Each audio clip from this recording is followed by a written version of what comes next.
वन्दे पुरुषोत्तमम् নয় প্রমত্ত জাগদীপনং বন্দে জীবন জীবনং সৎপুরুষম। আজকে ছোট্ট সোনামণির জন্মদিন, তাই না? আচ্ছা, যাই হোক, এই উপলক্ষে আয়োজিত যুগ পুরুষোত্তম পরম প্রেমময় শ্রী শ্রী ঠাকুর অনুকূলচন্দ্রের এই সান্ধ্যকালীন অধিবেশনে উপস্থিত রয়েছেন শ্রদ্ধেয় সহপ্রতিরিত্বিক শ্রী টিসু দাস, যাজক শ্রী লিটন পাল, প্রবীণ সৎসঙ্গী পরম ভক্ত শ্রদ্ধেয় শ্রী দোলন মজুমদার মহোদয়, এবং রয়েছেন ইষ্টপ্রাণ শ্রী শ্রী উত্তম দাস মহোদয়, এবং মায়েরা, দাদারা, কচিকাচা সোনামণিরা, সবাইকে জানাচ্ছি আনন্দিত জয়গুরু। ঠাকুর একটা কথা বলেছেন, শুনলি অনেক করলি না, ঠকলি কত বুঝলি না। এতক্ষণ ধরে আপনারা অনেক কথাই শুনেছেন, সব ইষ্ট বিষয়ক কথা, কিন্তু কথা হলো আমরা কতটা সেখান থেকে ধারণ করতে পারি। সারা রাত জেগে আমরা অনেক কথা শুনলাম, কিন্তু কালকে সকাল থেকে কিছুই করলাম না, তাহলে সেই শোনা মানে সময়টা আপনারা অপচয় করলেন, আমরা অপচয় করলাম।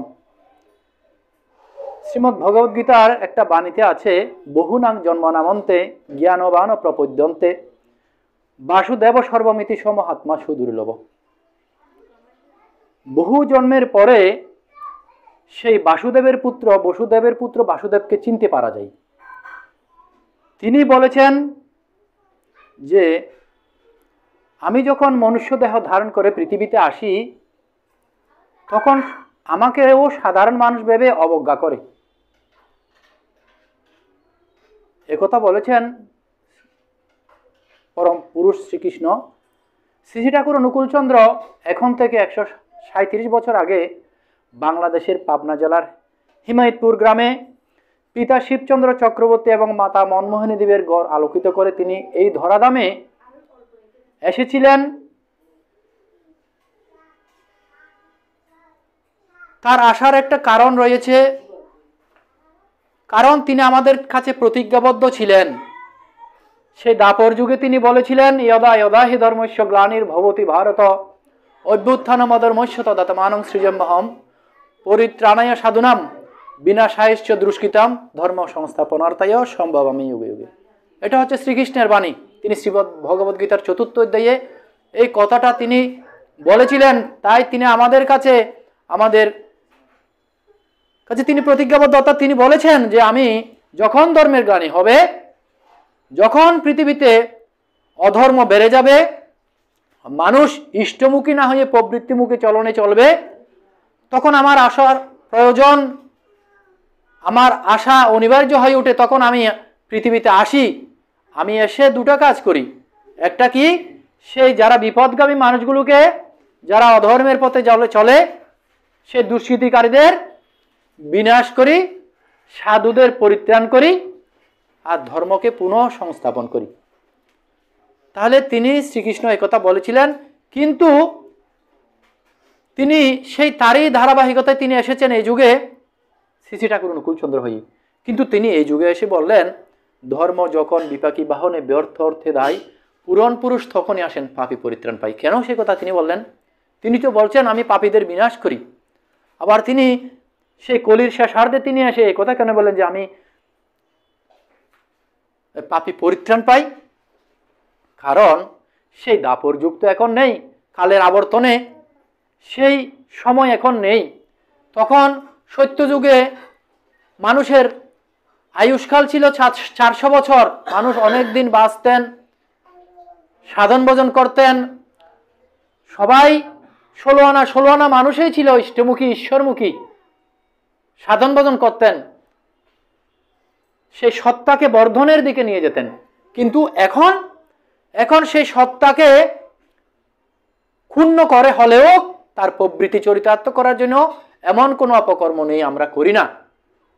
তাই যুগের প্রয়োজনে তিনি বলছেন, ধর্ম যখন বিপাকী বাহনে ব্যর্থ অর্থে দায়, পুরন পুরুষ তখনই আসেন পাপীর পরিত্রাণ পায়। তিনি এবার এসেছেন সেই পাপীদের পরিত্রাণ করতে। কারণ এখন আগে 16 আনা মানুষ অর্থাৎ 100% মানুষ ইষ্টমুখী ছিল, এখন 99% মানুষ আমরা প্রবৃত্তিমুখী। আমরা যে বেশেই থাকি না কেন, যেই ভাবেই থাকি না কেন, যে আমরা কিন্তু প্রতিনিয়ত প্রবৃত্তির চলনে আমরা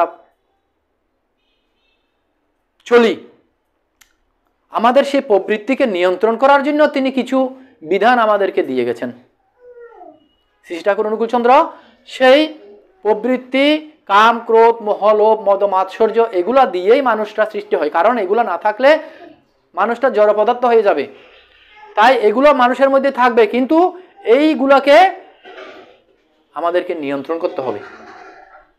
তাহলে এই নিয়ন্ত্রণ, যে প্রবৃত্তিকে নিয়ন্ত্রণ করা, এই নিয়ন্ত্রণ করার কৌশলটা আমরা কোথায় জানবো, কিভাবে জানবো, কেন আমাদের দীক্ষার কি প্রয়োজন? তাহলে প্রতিটি মানুষের মধ্যে যখন এই প্রবৃত্তিগুলো থাকবে, কাম, ক্রোধ, মোহ, লোভ, ক্রোধ থাকবে, লোভ থাকবে, মোহ থাকবে, তাহলে এগুলো থাকলে তো আমরা সেগুলোকে যদি আমরা নিয়ন্ত্রণ করতে না পারি, তাহলে আমরা তো ঈশ্বর সাধন ভজন করতে পারবো না। তাহলে এগুলোকে আমাদেরকে নিয়ন্ত্রণ করতে হবে। তাই এই বিষয়গুলো আমরা কোথা থেকে জানবো, কিভাবে শিখবো, এগুলো আমাদেরকে জানতে হলে প্রথমেই আমাদের জীবনে দরকার একজন গুরু, একজন আদর্শ। কারণ ঠাকুর বলেছেন যে লতা যেমন বৃক্ষ ধরে বাঁকে বাঁকে বেড়ে ওঠে, তাহলে আমরা যদি, তুমি যদি, আমাদেরকে যদি বাড়তে হয়, বাঁচতে হয়, আমাদের একটা অবলম্বন দরকার। একটা লতা, সেটা যদি উপর দিকে উঠতে হয়, তার একটা অবলম্বন দরকার, একটা খুঁটির দরকার, না হলে সেই লতাটা কোনোদিনও উপর দিকে উঠতে পারবে না। তা আমাদেরও জীবনের মধ্যে উপরে ওঠার জন্য একটা আদর্শ, একজন শিক্ষক অথবা একজন গুরুর অবশ্যই প্রয়োজন। তাই শ্রী শ্রী ঠাকুর অনুকূলচন্দ্র আমাদের মাঝে এসে এবার বললেন যে ধর্ম যখন বিপাকী বাহনে ব্যর্থ করতে দেয়, পুরন পুরুষ তখনই আসেন পাপী পরিত্রাণ পায়। তা আমাদের মতো পাপীদের, আমাদের মতো প্রবৃত্তিমুখী চলনের মানুষগুলোকে তিনি কৃপা করে এসে কিছু বিধান দিয়ে গেছেন সহজ সরলভাবে। তিনি বলছেন, আমি আর সংসারী সন্ন্যাসী চাই না, আমি অরণ্য সন্ন্যাসী চাই না, আমি চাই সংসার সন্ন্যাসী। তাই এই সংসারের মধ্যে থেকে কিভাবে সাধন ভজন করা যায় তিনি আমাদেরকে বলে গেছেন যে যজন, যাজন, ইষ্টবৃত্তি, স্বস্তীয়, নিঃসদাচার। কথা আলোচনা অনেক হয়েছে, জানি একই কথা যদি বারবার আলোচনাটা হয়, তাহলে এগুলো আমাদেরকে মনোযোগটা কমই থাকে, আমাদের রুচিটা কমে যায়। কিন্তু কথা হলো আমাদেরকে বাঁচতে তো হবে, বাঁচতে হলে তো জানতে হবে। আমাদের যে বাঁচতে হবে, আমরা সবাই চাই মঙ্গলের অধিকারী হতে, কিন্তু যিনি মঙ্গলদাতা, যিনি মঙ্গলের ভাণ্ড নিয়ে বসে আছেন, তাহলে তার কথাগুলি যদি না জানি, না শুনি, তাহলে জানতে পারবো না, আর না জানলে করতে পারবো না। তাহলে আমাদেরকে জানা দরকার। তাই তিনি আমাদের যে বিধানগুলি দিয়েছেন, যজন, যাজন, ইষ্টবৃত্তি, স্বস্তীয়, নিঃসদাচার, তাহলে এই যজনটা কি, যাজনটা কি? যজন হচ্ছে ইষ্টপ্রাণতার সহিত কায় মনোবাক্যে ওই বাঁচা বাড়ার রীতিনীতিগুলো যথোচিত পরিপালন করা। যজন ওই বাঁচার জন্য, তাহলে বাঁচার নিয়মটা জানা, পরিপালন করা, এটার নাম হচ্ছে যজন। ইষ্টপ্রাণতার সহিত কায় মনোবাক্যে বাঁচা বাড়ার রীতিনীতিগুলো জানা, এটা হচ্ছে যজন। আর যাজন মানে সেবা, সাহায্য, সহযোগিতার মাধ্যমে পারিপার্শ্বিককে এইগুলো জানিয়ে দেওয়া, এটা হচ্ছে যাজন। আর ইষ্টবৃত্তি হচ্ছে যিনি আমার জীবন দেবতা, যিনি আমার এপার ওপার, একাল সেকালের সঙ্গী সাথী, যাকে ছাড়া আমি পৃথিবীতে আসতে পারতাম না, যিনি এই পৃথিবী বিশ্ব ব্রহ্মাণ্ডের স্রষ্টা, তার ভোগ, তার জন্য নিবেদন করে, তার ভোগের জন্য নিবেদন করে দিনটাকে শুরু করা, ইষ্টে নিবেদন করে তারপর দিনটাকে সুন্দরভাবে শুরু করা। ঠাকুর এমন কথা, অনেক কথা বলেছেন যে ইষ্টবৃত্তি নিয়ে। তিনি বলেছেন, যতই আসুক বিপদ আপদ, যেমনই হোক প্রাণ, ইষ্টবৃত্তি আনেই আনে সবার পরিত্রাণ। আমরা পরিত্রাণ চাই, আমরা মঙ্গল চাই, আমরা ভালো থাকতে চাই, আমরা সুস্থ থাকতে চাই, কিন্তু চাইলে কি হবে? এই যে চাওয়াটা যখনই না, করাটা যখনই চাওয়াকে অনুসরণ করে, তার কৃতার্থতা তখনই সম্মুখে এসে দাঁড়ায়। তো আমাদের কৃতার্থতা আমাদের সম্মুখে এসে দাঁড়ায় না কেন? কারণ আমাদের করাটা চাওয়াকে অনুসরণ করে না। শ্রী ঠাকুর বলেছেন, করাটা যখনই চাওয়াকে অনুসরণ করে, তখন কৃতার্থতা সম্মুখে এসে দাঁড়ায়। আমাদের চাওয়াটা, আমরা চাই ভালো থাকতে, আমরা পরিত্রাণ পেতে চাই, আমরা মঙ্গলের অধিকারীতে হতে চাই, কিন্তু আমাদের করাগুলা তার বিপরীতমুখী, তা আমাদের পাওয়াটা হয়ে ওঠে না। তাই ঠাকুর বলছেন করে দিতে পারবে না কেউ, করতে হবে তোমাকে। এই যে যায় সাধন ভজন বলুন, যায় কিছু বলুন না, সব নিজেকে করতে হবে, আর কেউ করতে পারবে না। তাই ঠাকুর বলেছেন যে যজন যাজন ইষ্টবৃত্তি সৈস্তনী সদাচার, এই 5টা নীতি, এটা হচ্ছে স্বর্গে যাওয়ার সিঁড়ি। আমরা মঙ্গলে আরোহণ করার যে সিঁড়ি ধাপগুলা, এগুলো আমাদেরকে পরিপালন করতেই হবে। তাই আজকে যে মঙ্গল যজ্ঞের আয়োজন, যাকে ঘিরে, তো ঠাকুর বলেছেন যে আদৌ কথার সময় হতে, তার বয়সটা আমার জানা হয়নি এখনো, হ্যাঁ, ও আচ্ছা আচ্ছা, তাই তো একদম, আচ্ছা যাই হোক, ঠাকুর বলেছেন যে আদৌ কথার সময় হতেই করে করিয়ে যা শিখাবি সেটি হবে মোক্ষম শিক্ষা, হিসাবে চল নয় প্রস্তাবে। শিক্ষা শিক্ষা, আমরা আজকে শিক্ষা শিক্ষা হবে পাগল হয়ে যাচ্ছি। হ্যাঁ, এত শিক্ষিত, আগে এত শিক্ষিত লোক ছিল না। বাংলাদেশটা ছিল কৃষি প্রধান দেশ, 80% লোক কৃষক ছিল, শিক্ষিত লোক কম ছিল। কিন্তু এত শিক্ষা বাড়ার পরেও আজকে ঘরে ঘরে মাস্টার ডিগ্রি, কিন্তু এত শিক্ষিত লোক থাকার পরেও আমরা মানুষ হয়ে উঠতে পারছি না। আমার আগে শ্রদ্ধেয় সভাপতি টিসুদা বলেছেন যে মানুষ পশুত্ব নিয়ে জন্মগ্রহণ করে, মানুষ মনুষ্যত্ব নিয়ে জন্মগ্রহণ করে না, মনুষ্যত্ব তাকে অর্জন করতে হয়। তো আমরা এত লেখাপড়া শিখলাম, এত শিক্ষিত হলাম, শিক্ষক হলাম, অনেকেই আছি, কিন্তু আমরা মানুষ কেন হতে পারলাম না? যদি আমরা মানুষ হতাম তাহলে আমাদের কর্মকাণ্ডগুলো মানুষ উচিত হতো, কিন্তু আমাদের তো সেটা দেখা যায় না। কেন? কারণ এই যে সেই প্রবৃত্তি আমাদেরকে প্রতিনিয়ত পীড়া দিচ্ছে, আমি এখনো নিজেকে নিয়ন্ত্রণ করতে পারি নাই। তাই আমরা, ঠাকুর বলছেন লেখাপড়ায় দর হলে শিক্ষা তারে কয় না, অভ্যাস ব্যবহার সহজ জ্ঞান না হলে শিক্ষা হয় না। আমরা লেখাপড়া শিখেও আমাদের শিক্ষাটা হয়ে ওঠেনি। আমরা তাহলে কি হয়েছে, আমাদেরকে বলা যায় লিটারেট পারসন, নট এডুকেটেড। তাহলে শিক্ষিত লোক হতে হলে ওই ঠাকুরের ওইটা হতে হবে, লেখাপড়ায় দর হলে শিক্ষা তার জ্ঞান, অভ্যাস ব্যবহার আর সহজ জ্ঞান, এই 3টা জিনিসের মিনিংফুল অ্যাডজাস্টমেন্ট যাকে বলা হয়, সেটা যতক্ষণ হবে না ততক্ষণ আমরা প্রকৃত শিক্ষিত লোক হয়ে উঠতে পারবো না। শ্রী ঠাকুর অনুকূলচন্দ্রের শ্রীচরণতলে অনেক অনেক লোক এসেছেন, ঠাকুরকে আজকে আমরা বুঝতে পারি না। তার কাছে শিক্ষক, ডাক্তার, উকিল, সাহিত্যিক, কবি, দার্শনিক, বিজ্ঞানী, রাজনীতিবিদ, হ্যাঁ, অনেক অনেক লোক তার কাছে এসেছিলেন। তারা এসে বুঝতে পেরেছিলেন যে ইনি কোনো সাধারণ মানুষ নন। যদিও তিনি পাড়াগাঁয়ে পড়ে থাকতেন, সেই বাংলাদেশের পাবনা জেলার হিমায়তপুরে, তারা এসে বুঝতে পারলেন যে শ্রী ঠাকুর অনুকূলচন্দ্র তিনি কেমন ধরনের মানুষ। একজন আমেরিকান ভক্ত, তিনি ঠাকুরকে বলেছিলেন, ঠাকুরের কে নিয়ে একটা বই লিখেছিলেন, the ocean in a T cup, অর্থাৎ একটা চায়ের কাপের মধ্যে যেন একটা সমুদ্র। এ কথাটার মানে কি? চায়ের কাপে তো আর সমুদ্র থাকতে পারে না, চায়ের কাপের মধ্যে এক পেয়ালা, এক কাপ পরিমাণ চা থাকতে পারে, কিন্তু তিনি বলেছিলেন যেন চায়ের কাপের মধ্যে একটা সমুদ্র। সমুদ্রের মধ্যে জল থাকে অফুরন্ত, আর চায়ের কাপের মধ্যে থাকে লিমিটেড টি বা পানীয় কিছু একটা, কিন্তু সে চায়ের কাপের মধ্যে অফুরন্ত আনলিমিটেড পানি কেমনে হবে?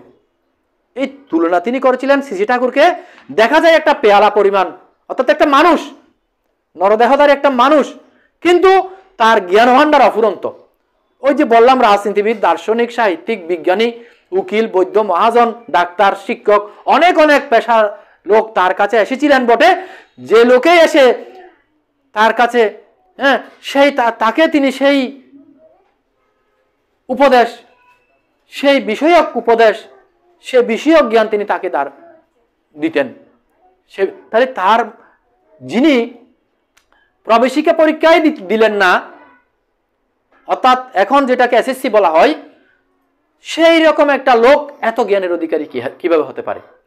অফুরন্ত সাগরের মতো তার জ্ঞানের ভান্ডার। তাহলে তিনি কে? তাকে কেন আমরা চিনতে পারি না? তাকে যে আমরা চিনতে পারবো না আমাদের এই সীমিত জ্ঞান দিয়ে, সীমিত বুদ্ধি দিয়ে, সীমিত ধারণা দিয়ে, সেটা তিনি আগে বলে গিয়েছিলেন। তাই ঠাকুরও বলেছেন যে পুরুষোত্তম আসেন যখন, কয়জন তারে ধরে, কয় ভগবান পুরুষোত্তম চলে যাওয়ার পরে। চলে যাওয়ার পরেও আমরা এখনো বুঝতে পারি না শ্রী ঠাকুর অনুকূলচন্দ্র কি নিয়ে এসেছিলেন।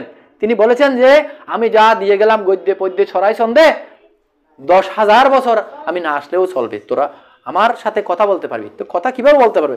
ওই যে তার আলোচনা প্রসঙ্গে বিভিন্ন গ্রন্থ, চলার সাথী, পুণ্যপুতি, বিভিন্ন শত শত গ্রন্থ যে তার শ্রীমুখ নিঃসৃত, হ্যাঁ, শ্রীমুখ দিয়ে তিনি বলেছেন,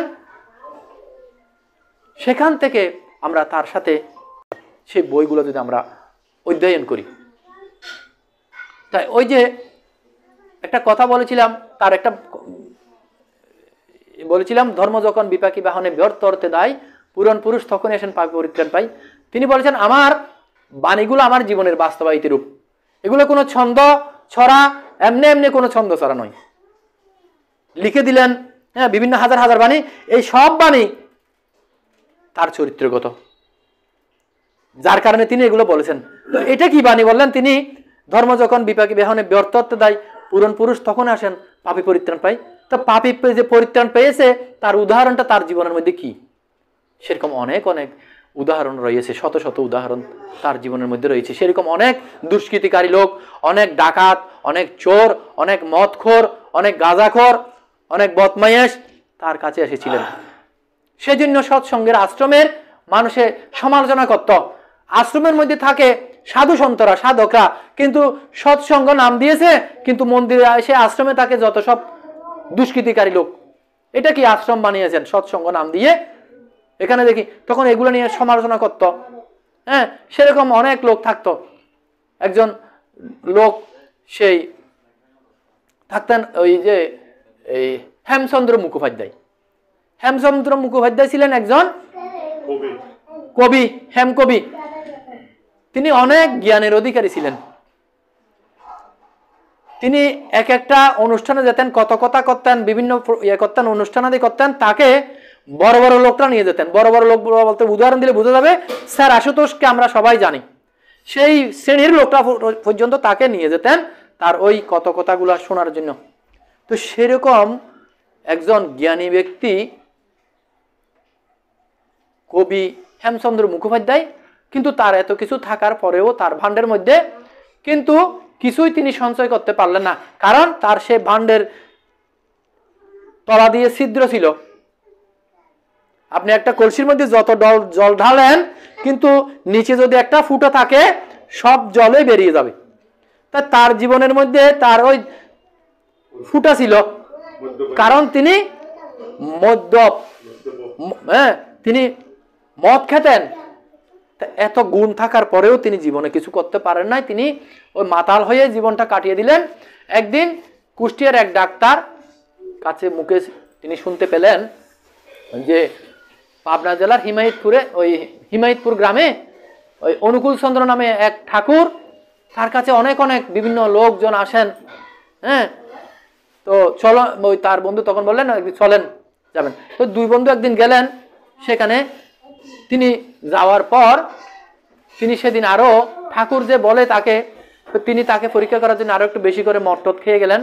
যখন ঠাকুরকে প্রণাম করতে গেলেন তখন তিনি বেসামাল অবস্থা। তখন ঠাকুরকে তিনি আরো বলছেন যে ঠাকুর আমি মদ খেয়ে এসেছি।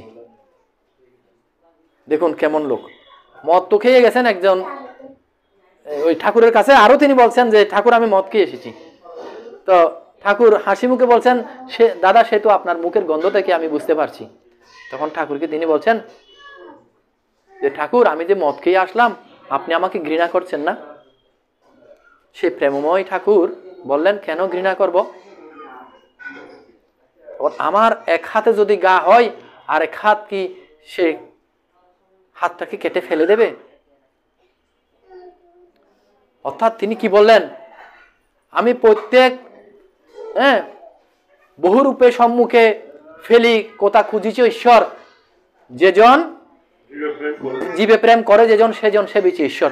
অর্থাৎ তোমার মধ্যেও আমি বিরাজিত, তুমি আমার সেই সেই পরম সত্তা। তো এই যে প্রেমের কথা, ভালোবাসার কথা ঠাকুরের মুখে শুনে তার খুবই ভালো লাগলো, কারণ তিনি মদ খান বলে তাকে কেউ ভালো চোখে দেখে না।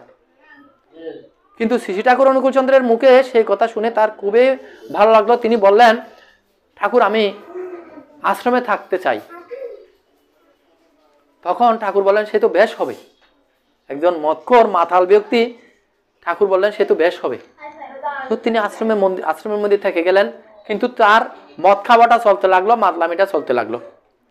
তখন আশেপাশের লোকজন বললেন যে, ঠাকুর আপনি কেমন লোককে এখানে জায়গা দিয়েছেন, সারাদিন মদ খেয়ে বেড়ায়, সবাই আশ্রমের বদনাম করে, মদখোরকে আপনি দিয়েছেন। তখন ঠাকুর তাকে বললেন, হেমদা আপনি ঘরের বাইরে কোথাও যাবেন না দয়া করে। তখন হেমদা বললেন, ঠাকুর আমি যে বাইরে কোথাও যাব না, আমার তো অনেক কিছুর প্রয়োজন হয়, আপনি কি আমাকে সেগুলো এনে দেবেন? তিনি কথা বলতে কোনো একদম তোয়াক্কা করেন না ঠাকুরকে, আমি মদ খেয়ে এসেছি, আবার বললে আমার তো অনেক কিছু দরকার হয়, আপনি কি এগুলো সব আমাকে এনে দেবেন ঘরের মধ্যে? বলছে হ্যাঁ সবকিছু আমাকে আমি ব্যবস্থা করে দেব। তখন হেমদা বললেন, আমি তো মদও খাই, আপনি কি আমাকে মদ এনে দেবেন? শ্রী ঠাকুর বললেন, হ্যাঁ আপনাকে আমি মদও এনে দেব। দেখুন, একজন আধ্যাত্মিক গুরু তার শিষ্যকে বললেন, আমি আপনাকে মদও এনে দেব। একজন গুরু বলেন, আপনি কি বলেন, আপনি সন্ধ্যানিক করেন, গীতা পাঠ করেন, সাধন ভজন করেন, নাম ধ্যান করেন, কিন্তু কোনো গুরু দেখি নাই যিনি মদ এনে তার শিষ্যকে মদ খাওয়ায়। তাহলে তাহলে তিনি বললেন যে, আমাকে কি আপনি মদও এনে দেবেন? বলছে হ্যাঁ প্রয়োজন হলে তাও দেব। ঠাকুর প্রতিজ্ঞা যেহেতু করলেন, ঠাকুর প্রতিনিয়ত তাকে মদ এনে মদ খাওয়াচ্ছেন, মদ খাচ্ছেন, বেশ দিন কাটছে, তিনি ঘরের ভিতর থেকে কোথাও বেরোচ্ছেন না। কিন্তু তিনি সব অবলোকন করছেন যে এই অনুকূল চন্দ্র, শিবচন্দ্রের ছেলে অনুকূল চন্দ্রের কাছে এমন কোনো বিশ্ববরণ্য, দেশবরণ্য লোক নেই, তার কাছে আসছে না। হ্যাঁ, বড় বড় লোকরা আসছেন, দেশবন্ধু চিত্তরঞ্জন দাস, তারপর আপনার ওই মহাত্মা গান্ধী, অনেক অনেক লোক তার কাছে আসছেন, বিভিন্ন সমস্যার সমাধান নিয়ে যাচ্ছেন, তার চরণে লুটিয়ে প্রণাম নিবেদন করছেন। হ্যাঁ, আর সেই লোকের হাত দিয়ে আমি মথা নিয়ে মদ খাচ্ছি। অনেকদিন যাওয়ার পর তার ভিতর একটা অনুশোচনা আসলো। তখন তিনি কি করলেন, ঠাকুর আপনি তো লোকটা ভালো না। দাদা আবার কি হলো?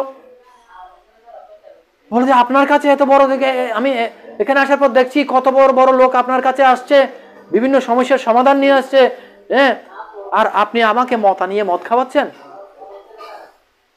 তখন ঠাকুর বললেন, হেমদা আপনিও বিপ্র সন্তান, আমিও বিপ্র সন্তান।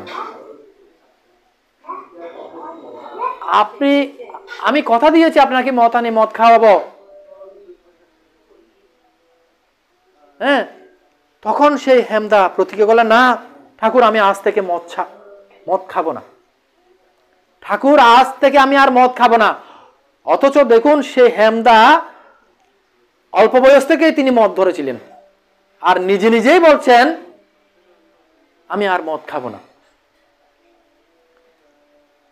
তখন তার মনের ভিতর একটা আধ্যাত্মিক ভাব আসলো।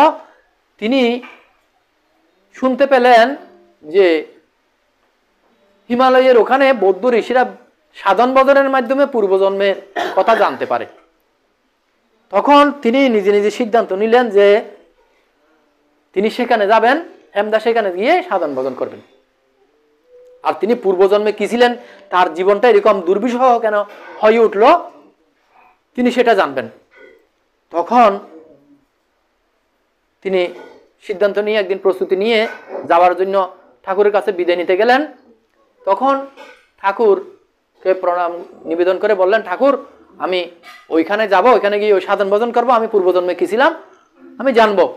তখন ঠাকুর বললেন সহজ সরলভাবে, হেমদা পূর্বজন্মের কথা জেনে কি হবে, এই জন্মে পরমপিতার নাম পেয়েছেন, এই জন্মটাকে সাধন ভজন করে সার্থক করুন।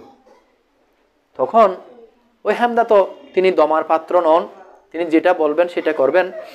তখন হেমদা বললেন, না ঠাকুর আমি যাব। তখন ঠাকুর বললেন, হেমদা পূর্বজন্মের কথা জানতে চান? হিমালয়ে যাওয়ার দরকার কি? আপনি পূর্বজন্মের কথা জানতে চান, তাহলে আমি বলি আপনি কি পূর্বজন্মে কি ছিলেন? তখন ঠাকুর হেমদাকে বলছেন, হেমদা আপনি এখন থেকে 7 জন্ম আগে আপনিও একজন বড় সাধক ছিলেন, ঋষি ছিলেন। ঠাকুর ঋষি মানে কি বলছেন? বস্তু বিষয়ক সম্যক দর্শন দ্বারা তন্মননে মনের নিবৃত্তি যাদের হয়েছে তারাই ঋষি। তাহলে দেখুন ঠাকুর হেমদাকে বলছেন, এখন থেকে 7 জন্ম আগে আপনিও একজন বড় ঋষি ছিলেন, সাধক ছিলেন। আপনি আপনার ওই প্রবৃত্তিগুলোকে এত কঠোরভাবে অবদমন করেছিলেন যে যার কারণে এই জন্মটা আপনার এইরকম হয়েছে। ও প্রবৃত্তিকে নিয়ন্ত্রণ করার কথা ঠাকুর বলছেন, কিন্তু অবদমন করার কথা বলেন নাই। তাই ওই ঠাকুর বলছেন যে আপনিও এখন থেকে 7 জন্ম আগে একজন ঋষি ছিলেন, আপনি আপনার প্রবৃত্তিকে এত কঠোরভাবে অবদমন করেছিলেন যে যার কারণে আপনার এই জন্মটা এরকম হয়েছে। কিন্তু জিজ্ঞাসা করার সাথে সাথে পূর্বজন্মের কথা, 7 জন্ম আগের কথা আছে ঠাকুর অনুকূলচন্দ্র চট করে বলে দিলেন, সেই কথাটা কিন্তু হেমচন্দ্রের বিশ্বাস হলো না। কারণ আমি বলার সাথে সাথে আমি বলছি আমি এখন ওইখানে যাবো, সাধন ভজন করবো, হ্যাঁ পূর্বজন্মের কথা জানবো। আমি যে মাত্র বললাম আমি সাধন ভজন করে পূর্বজন্মের কথা জানবো, আর অনুকূলচন্দ্র চট করে বলে দিলেন যে আপনি 7 জন্ম আগে একজন এরকম ছিলেন। এটা কি বিশ্বাসের কথা? হেমকবিরও সেটা বিশ্বাস হলো না। কিন্তু তিনি যে সিদ্ধান্ত নিয়েছেন আমি সেখানেই যাব। আবার ঠাকুরকে প্রণাম জানিয়ে আবার চলে যাচ্ছেন।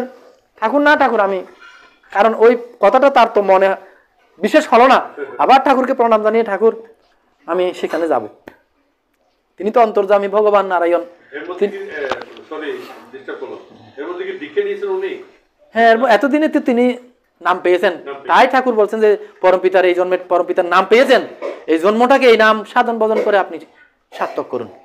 হ্যাঁ, তাহলে তখন হেমচন্দ্রের যখন সেই কথাটা যে বিশ্বাস হলো না, তিনি অন্তর্যামী, তিনি বুঝতে পারলেন।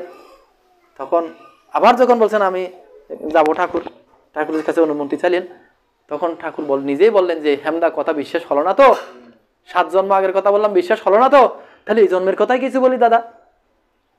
তখন ঠাকুর বলতে লাগলেন, হেমদা আপনি এখন থেকে 12 বছর আগে আপনি এক সন্ধ্যাবেলায় এক লেবু গাছের তলায় এরকম একটা কাজ করেছিলেন না হেমদা? হেমদা তখন থমকে গেলেন। আমি এখানে আসলাম 1 বছর বা 2 বছর হলো, আমি 12 বছর আগে কি করলাম সেটা তো অনুকূলচন্দ্রের জানার কথা নয়। কিন্তু এই কথাটা তো ঠিক, তিনি কেমনে জানতে পারলেন? তিনি থমকে গেলেন, হয়তো বা শুনেছেন। আবার ঠাকুর বলতে লাগলেন, পরপর বলতে লাগলেন, ঠাকুর আপনি হেমদা আপনি এখন থেকে 18 বছর আগে আপনার শ্বশুর বাড়িতে আপনার সম্বন্ধীর বিয়েতে গেছিলেন না? হ্যাঁ গিয়েছিলাম, ঠিক 18 বছর আগে তার সম্বন্ধীর বিয়ে হয়েছিল, সেখানে তিনি গিয়েছিলেন। আচ্ছা হেমদা আপনি একটা ঘরে এরকম একটা কাজ করতে চেয়েছিলেন না?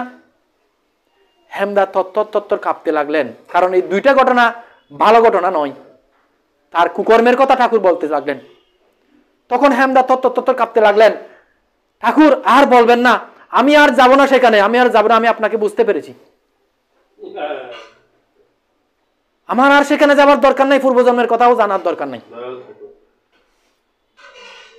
তো সেই অনুকূলচন্দ্রকে আমরা দীক্ষা নেওয়ার পরও আমরা তাকে বুঝতে পারি না।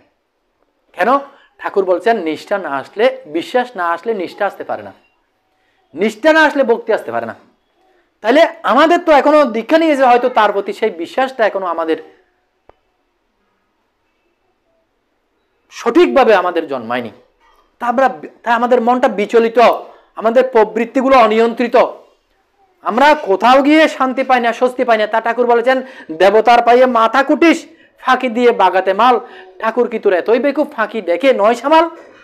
আমরা বিভিন্ন বিগ্রহ বাড়িতে যাই, বিভিন্ন দেবতার পূজা করি, বিভিন্ন মানত করি।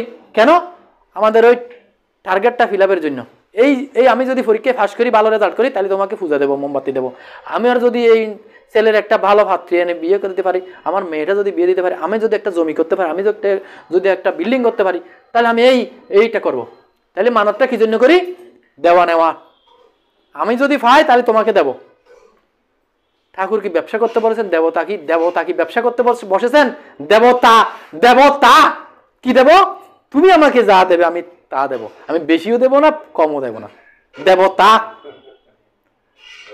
তাই দেবতার পায়ে মাথা কুটিস, দেবতার পায়ে মাথা কুটিস, ফাঁকি দিয়ে বাগাতে মাল। ঠাকুর কি তোর এতই বেকুব, ফাঁকি দেখে নয় সামাল? তুমি কি জন্য মানত করেছো আমি বুঝতে পারি না। হ্যাঁ, তাই এই যে ঠাকুর যে আমরা এখনো বুঝতে পারিনি। তিনি বলছেন সত্তা সচ্চিদানন্দময়, অসৎ নিরোধী সতই। সচ্চিদানন্দের পরিপোষক যা তাই ধর্ম। ধর্ম মূর্ত হয় আদর্শে, আদর্শের দীক্ষা আনে অনুরাগ, অনুরাগ আনে ওই বৃত্তি নিয়ন্ত্রণ, বৃত্তি নিয়ন্ত্রণ আনে ধৃতি, ধৃতি আনে সহানুভূতি, সহানুভূতি আনে সংহতি, সংহতি আনে শক্তি, শক্তি আনে সম্বর্ধনা, আর ওই ধৃতি আনে পরিণতি। তাহলে এগুলো কি? সত্তা সচিদানন্দময়, সচিদানন্দ মানে সৎ চিৎ আনন্দ। সৎ মানে সত্তা, চিৎ মানে চেতনা, আনন্দ মানে বৃদ্ধি। তাহলে ঠাকুর তার প্রতিটা কথাকে এমন সুন্দরভাবে ভেঙে ভেঙে প্রতিটা কথাকে তিনি বুঝিয়ে বলেছেন যে সত্তা সচিত আনন্দময়, হ্যাঁ, অসৎ নিরোধী সতই, সচ্চিত আনন্দের পরিপোষক যা তাহাই ধর্ম। আমরা যে ধর্ম করি, ধর্মটা কি? যেটা সচ্চিত আনন্দের পরিপোষক, সৎচিত আনন্দের যা পরিপোষক, সেটাই ধর্ম। কিন্তু আমরা যে ধর্মটা করছি সেটা কি সচ্চিত আনন্দের পরিপোষক হচ্ছে কিনা আমাদের বিবেকের কাছে প্রশ্ন রাখতে হবে। যেমন আমরা অনেকেই মনসা পূজার সময় বলি দিই, এটা একটা আমাদের আধ্যাত্মিক জগতের বিষয় বলে আমাদের ধারণা, আমাদের বিশ্বাস। আধ্যাত্মিকতার অর্থটা শ্রী ঠাকুর বলেছেন যে ভাব ও কর্ম মানুষকে কারণমুখী করে তোলে, অর্থাৎ ঈশ্বরমুখী করে তোলে, সেটাই হচ্ছে আধ্যাত্মিকতা। কিন্তু আমরা যে হত্যাযজ্ঞ করি, আধ্যাত্মিকতা পালন করি, অর্থাৎ ধর্ম পালন করি, এটা কি সচ্চিদানন্দের পরিপোষক হলো? যারা আমিও করেছিলাম সে কাজটা, কিন্তু আমি যখন বুঝতে পারলাম তখন আমি সেটা থেকে দূরে আসলাম। আমি ছাগলের মাংস খাই, আমার পূর্বপুরুষ খেয়েছেন, আমার ঠাকুরদাদা খেয়েছেন, আমার বাবা খেয়েছেন, আমিও খাচ্ছি। আমরা মাছ মাংস অভ্যস্ত, বেশ ভালো আছে। কিন্তু আমি ঈশ্বরের পূজার বাহানা দিয়ে কেন খাবো? প্রশ্ন করুন আমরা যারা করি। তিনি বলছেন যে ঈশ্বরের ওই আরাধনায় হিংসা সাধন, পশু বলি, বিশ্বপ্রভু নেন না তাহা, যাই না তাতে সে সকলই। এগুলো তার কাছে পৌঁছায় না। আমি নিজের প্রবৃত্তি চরিতার্থ করার জন্য খাচ্ছি, করছি, বেশ ভালো। কিন্তু আমি দেবতার নাম দিয়ে কেন খাবো? যিনি যে মায়ের পূজা করছি, সে মা যদি সত্যি যদি তাকে মা বলে আমি বিশ্বাস করি, তাহলে মা কি? তাহলে মা মানে জগৎ জননী, আর জগৎ জননী মানে যার থেকে সবকিছু প্রসবিত হয়েছে, গাছপালা, পশু পাখি, বেড়া, ছাগল। তাহলে সেগুলা সবাই যদি মায়ের সন্তান হয়, সে মায়ের মাংস রক্ত কোনোদিন মা কি খায়? তাহলে নিশ্চয় নয়। কিন্তু আমরা সেটা ধর্মের হিসেবে আমরা পরিপালন করি, তাই এটা কিন্তু ওই সচ্চিদানন্দের পরিপোষক হয়ে উঠল না। হ্যাঁ, তাহলে কথা একটু লম্বা হয়ে যাচ্ছে, আমি আর কথা বাড়াচ্ছি না। সবার ধৈর্যচ্যুতি হচ্ছে, অনেকক্ষণ থেকে শুরু হয়েছে। যাই হোক, মূল কথা হলো আমরা যারা শ্রী ঠাকুর অনুকূলচন্দ্রের দীক্ষা গ্রহণ করেছি, শ্রী ঠাকুর বলেছেন সব দেবতার সমাহারে পুরুষোত্তমের সৃষ্টি, সহজ মানুষ, সহজ মানুষ কি একজন সাধারণ মানুষ, একজন নরদেহধারী একজন আমি আপনি যেরকম সেরকম সহজ মানুষ নররূপে করেন ঋতুবৃষ্টি। তাহলে সব দেবতার সমাহার, মানে সব দেবতার মধ্যে তার গুণাগুণ তার মধ্যে আছে, সবকিছু তার মধ্যে, মানে লক্ষ্মী বলুন, সরস্বতী বলুন, সবকিছু তার মধ্যে বিরাজমান। তাই তিনি যুগ পুরুষোত্তম। তাই আলোচনা আমি আর বাড়াচ্ছি না। আজকে যাকে ঘিরে এই সুন্দর আয়োজন, তার সর্বাঙ্গীন কল্যাণ কামনা করছি। তার জীবনটা সুন্দর হোক, আলোকিত হয়ে উঠুক। সে ইষ্টকে ধরে যেন তার জীবনটা আরো সুন্দরতর হয়, মানুষের মতো মানুষ হয়ে উঠতে পারে ঠাকুরকে মাথায় নিয়ে। এবং এই পরিবারে যারা আছেন, তাদের আত্মীয় স্বজন যারা আছেন, আমরা যারা সমবেত হয়েছি এখানে, প্রত্যেকেই যেন আমরা ইষ্টমুখী চলনে চলে আমাদের এই জীবনটাকে সুন্দর সার্থক করতে পারি, এই প্রার্থনা নিবেদন করে পরম দয়ালের আতুল চরণে আমার আলোচনা এখানে শেষ করছি। সবাইকে জয়গুরু।